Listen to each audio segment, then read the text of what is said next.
Welcome to the debate. Imagine for a moment that you are a master architect. You've spent years studying blueprints, you understand structural engineering perfectly, and you can visualize this magnificent towering cathedral down to the very last stained glass window. Okay, I'm with you. But then, abruptly, you're thrown onto an active construction site.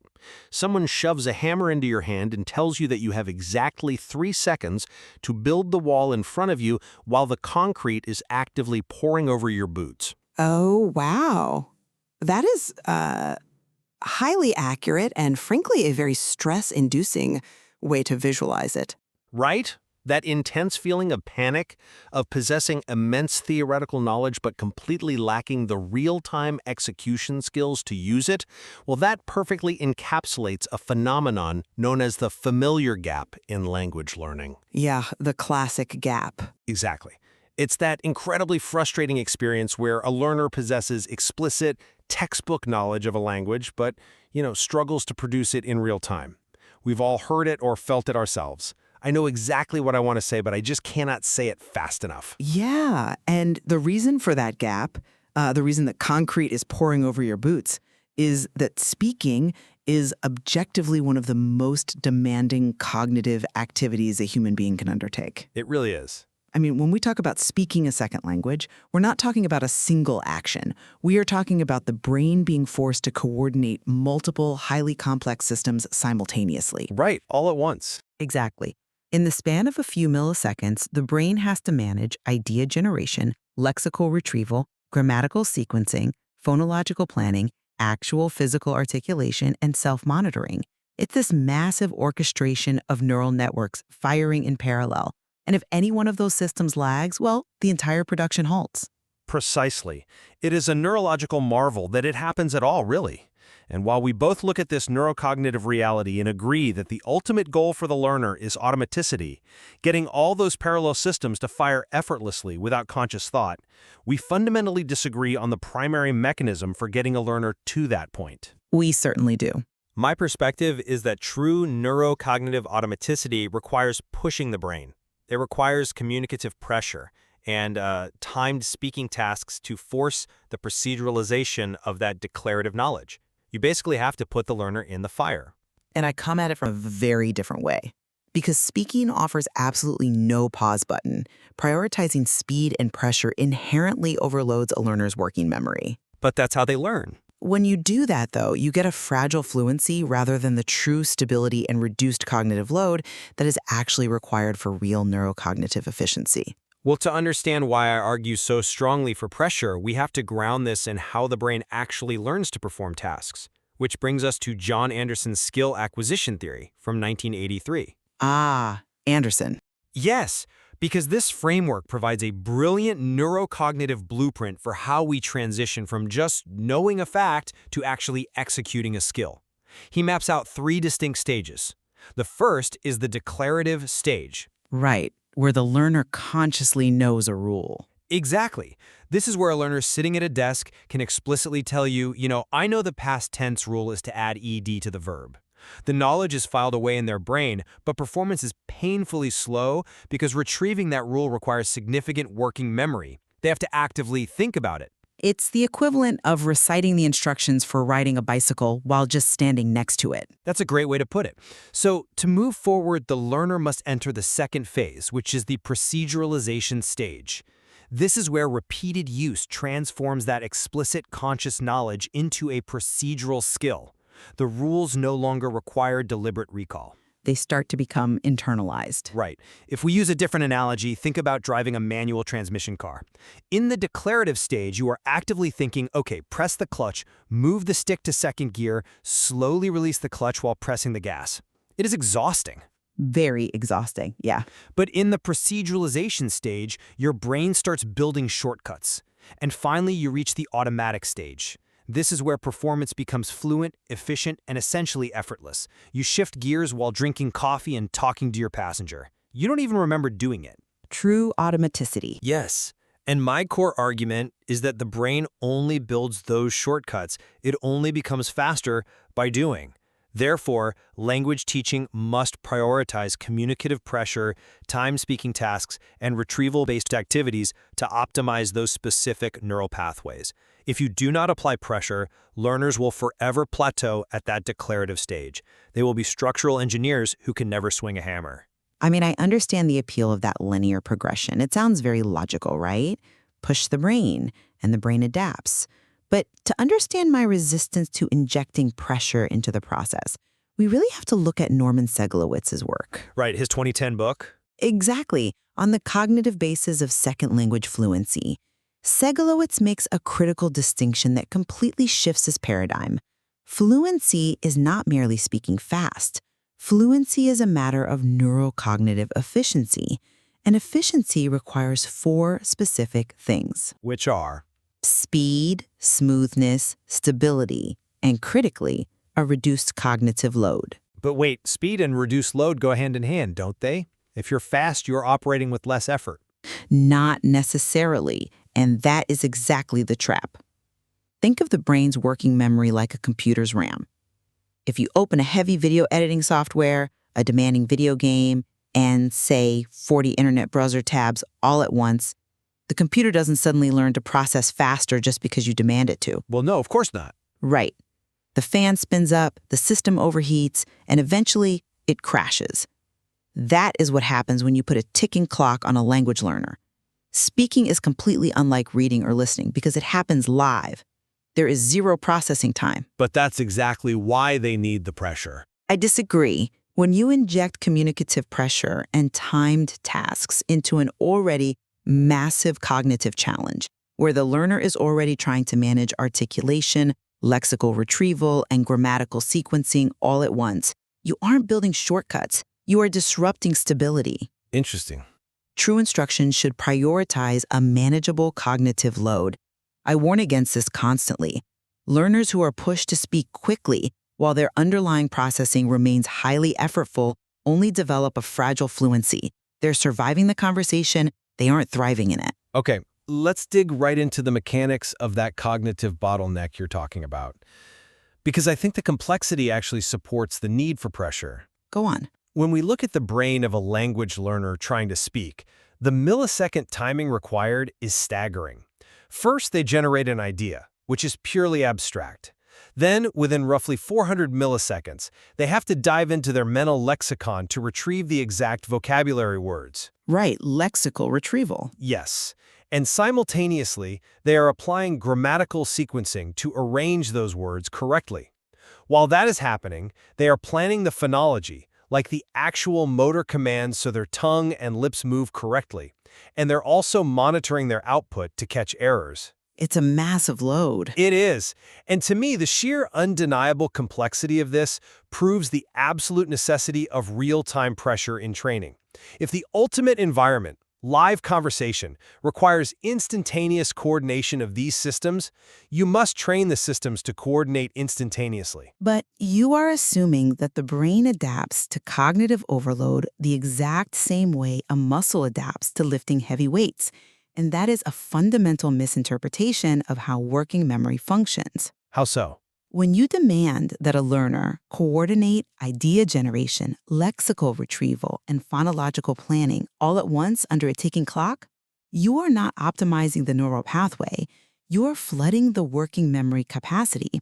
The brain doesn't just speed up under that kind of extreme load. Well, it has to adapt somehow. No, it triages, it panics, it drops accuracy, it relies on first language syntax, it stutters erratically, or it completely freezes. The proceduralization you want from Anderson's second stage cannot happen if the system is constantly crashing due to overload. You cannot pave a road while there is an earthquake happening. I see why you think that, but let me give you a different perspective. Unlike reading or listening, where a learner can stop, reread a sentence, or pause a piece of audio, speaking production happens live. There is no pause button in a real conversation. Obviously. Right. So if we don't simulate that no pause button environment in our training through timed speaking tasks, how can a learner ever transition from explicit declarative knowledge to procedural skill? By managing the load. But if you always allow them the luxury of time to consciously access their declarative memory, if you give them 10 seconds to construct every sentence, they will never build the procedural pathways that bypass conscious thought. They will just get really good at doing slow, conscious retrieval. The pressure is the catalyst. It is the biological trigger that tells the brain, conscious retrieval is too slow for this environment. We must proceduralize this information immediately. I'm sorry, but I just don't buy that. Let me tell you why. Precisely because there is no pause button in real conversation. The working memory is already maxed out just trying to keep the interaction alive. Sure, it's demanding. The environment itself is already inherently pressured. Adding external, artificial, timed pressure before those lower-level processes are stabilized simply causes the cognitive systems to crash, halting proceduralization entirely. You are asking a learner to run before they can walk, and when they inevitably stumble and fall, you are suggesting the solution is to put them on a treadmill and turn up the speed.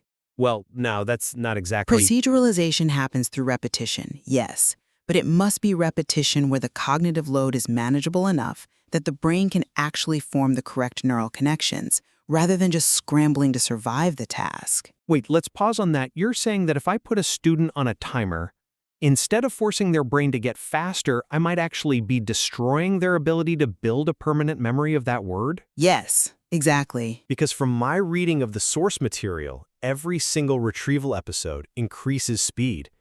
Every single communicative interaction builds automaticity. When a learner is placed in a situation where they must retrieve vocabulary quickly and they succeed, they are optimizing that neural pathway. Speed is the ultimate metric. It is a metric, but not the only one. But it is the indicator that vocabulary retrieval has become fast and grammar application has become automatic. If a learner can produce the language at the speed of natural conversation, it proves that the declarative knowledge has been successfully proceduralized. The brain has optimized itself for the task. And that right there is exactly the trap that Segalowitz warns us about. You are using speed as a proxy for neurocognitive efficiency, and they are absolutely not the same thing. How are they different? A learner may speak quickly under pressure, but if you look at the underlying processing, it often remains incredibly effortful. That is what we mean by fragile fluency. It is a false positive. They are speaking fast because they are running entirely on adrenaline and massive cognitive exertion. But they are speaking. Yes, but they are ignoring self-monitoring, they are sacrificing smoothness, and they are redlining their cognitive engine to do it. True fluency means those lower-level processes, lexical retrieval and grammatical sequencing, no longer consume excessive attention. They run quietly in the background, freeing up working memory for higher-level communication, like actual idea generation, reading the listener's body language, and adding nuance. If a learner is speaking fast, but their cognitive load is maxed out just to retrieve the verbs, they aren't fluent. They are just frantic. But isn't being frantic just a necessary stepping stone? I mean, there is a fascinating phrase in the source material that we need to unpack here. Communicative pressure with manageable cognitive load. I would argue that this phrase explicitly supports my position. I strongly disagree. Think about it. The communicative pressure is the active ingredient. It is the necessary stressor for neural optimization, just like tearing muscle fibers is necessary for muscle growth. The load must be manageable, yes, but it must be pushed to its absolute limit to force that transition from Anderson's declarative stage to the proceduralization stage. If the load is too low, the brain is lazy. It relies on its comfortable, slow, conscious processing. Pressure forces the brain to find a more efficient pathway. We interpret that phrase very differently.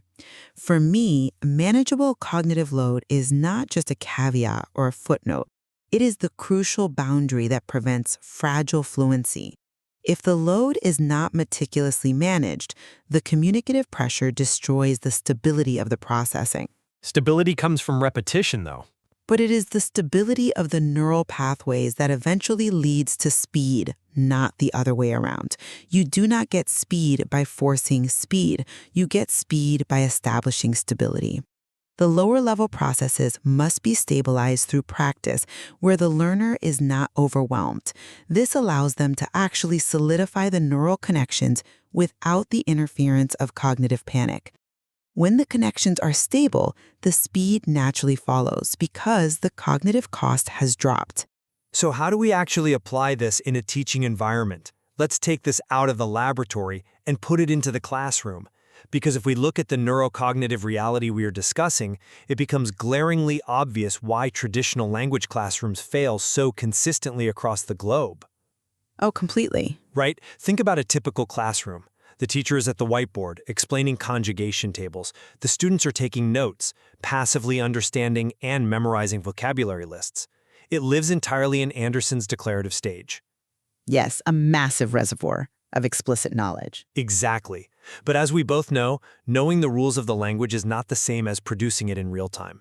They graduate understanding far more than they can produce, precisely because they were never given the opportunity for proceduralization.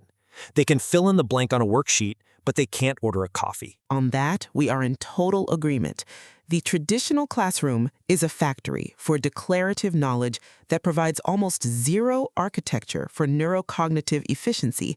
It ignores the reality of the cognitive bottleneck entirely.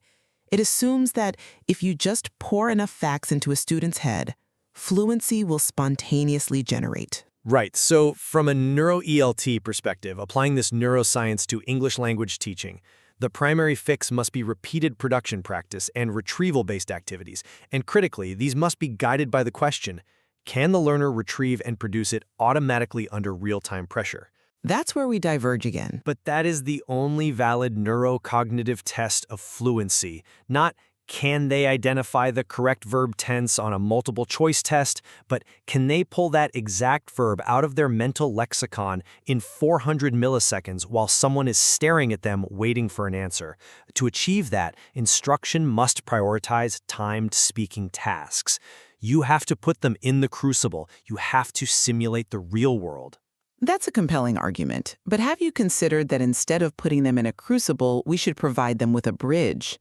If the goal is to get them to communicate without crashing their working memory, the emphasis should be heavily weighted toward formulaic sequence training. Formulaic sequences explain how memorizing set phrases addresses the real-time processing demands of a dynamic conversation. It addresses them by bypassing the most cognitively expensive step entirely. When a learner uses a formulaic sequence, which is a chunk of language learned as a single unanalyzed whole, like, I was wondering if, or on the other hand, they do not have to engage in real-time grammatical sequencing. They're just repeating a chunk. Exactly. Let's break that down mechanically. If a learner builds I was wondering if from scratch, they have to retrieve the pronoun I, retrieve the auxiliary verb to be, conjugate it to the past tense, was, retrieve the main verb wonder, conjugate it to the continuous ing, and add the conjunction if. Right, lots of micro steps. It is a massive amount of computational energy. But if they learn it as a formulaic sequence, the brain retrieves it as a single pre-packaged file. It costs the brain 1 unit of energy instead of 6. This intrinsically lowers the cognitive load. It builds stability, it allows the learner to participate in real-time communication, freeing up their working memory to focus on the idea generation rather than the mechanics, all without the need for stressful timed tasks that risk causing a cognitive crash. But doesn't relying on formulaic sequences just mask the fact that they haven't actually proceduralized the underlying grammar? I mean, it sounds to me like a workaround rather than a solution for true automaticity. It's not a workaround. Well, if they only know chunks, they can't dynamically generate novel sentences when the situation demands something outside of their rehearsed formulas. They're just playing recorded tapes in their head. What happens when the conversation goes off script and they need to build a sentence they've never memorized a chunk for? It is not a workaround. It is exactly how native speakers achieve neurocognitive efficiency. Native speakers do not build every sentence from scratch using declarative grammar rules. Studies show we rely heavily on thousands of formulaic sequences to maintain our speed and smoothness. True, we do use a lot of chunks. Right. So by teaching learners to do the same, we are managing their cognitive load realistically. We are giving them islands of reliability. Imagine a learner navigating a rushing river of a conversation. A formulaic chunk is a rock they can stand on. Okay, I like that metaphor. While they are producing that formulaic chunk, because it takes almost zero working memory, to say, as a matter of fact. Their working memory has a split-second breather to plan the next novel part of the sentence. It provides stability. If you just throw them into a timed task and demand they sequence everything dynamically under pressure, you are denying them the very tools that make live production neurologically possible. I hear that. But I would counter that those islands of reliability are only useful if you have the proceduralized grammar to build bridges between them. And you only build the proceduralized grammar through retrieval-based activities that force the brain to execute those connections under constraints. But the constraints... The source material is clear on this. Speaking fluency is the result of repeated neural optimization. Each retrieval episode increases speed. Each communicative interaction builds automaticity. If you want the grammar application to become automatic, the brain must be forced to apply it, fail, correct, and apply it again, rapidly. Under pressure, though. Yes, formulaic sequences are a great tool, yes. They buy you time, but they cannot replace the absolute biological necessity of proceduralizing the core mechanics of the language through active, pressured production.